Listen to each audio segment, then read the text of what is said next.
Huge demand and short supply of the coronavirus vaccine makes it a massive target for theft and organized criminal groups. Securing the immunizations is a top priority, especially for the U.S. Marshals Service, the government agency tasked with making sure no one messes with this coveted commodity.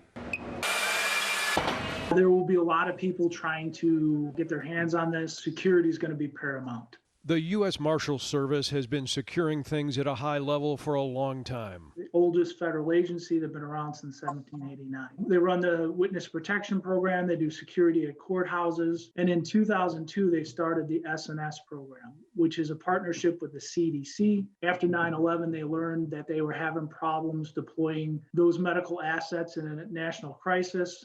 Pre-plan these distribution channels to make sure they can get vaccines, antidotes, and medical items to the public. The SNS program is the Strategic National Stockpile Security Program, made up of dozens of full-time U.S. Marshals Service inspectors with specialized training and certifications. The Marshals Service will provide physical security from the manufacturer all the way to what's called a pod, a point of distribution. And in each state, that's going to look a little bit different. During the pandemic, professional criminals have already gotten their hands on valuable personal protective equipment and COVID tests, according to police.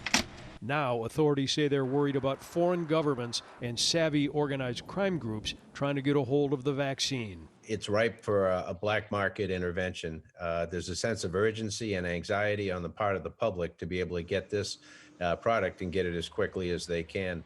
And so, as you can imagine, the supply chain, the distribution network are potentially vulnerable to a number of different actors who would look to attack it either physically or through a cyber attack. Pfizer says GPS software is tracking the location of the product at all times. Dummy trucks are being used to throw off potential hijackers. Technology is cutting down on counterfeiting. During the 2009 swine flu pandemic, 900 doses of the H1N1 vaccine were stolen in Milwaukee. Pharmaceutical companies deal with this kind of issue on an everyday basis. When you look at worldwide statistics, theft of pharmaceuticals is up 70% over the last 2 years.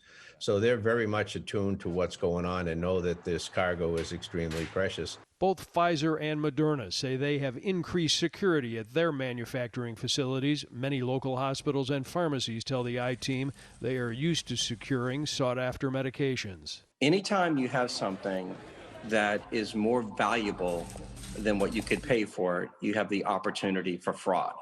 So one of the things that we're starting to see right now is doctors creating websites.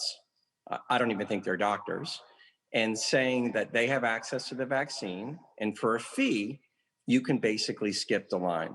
So what I've been telling everybody is please use a trusted pharmacy, Walgreens, CVS, or a trusted healthcare provider. This isn't the time to be going on the web, looking for a doctor who claims they have access to the vaccine, because the probability of them having access to the vaccine, at least the legitimate one, is about 0.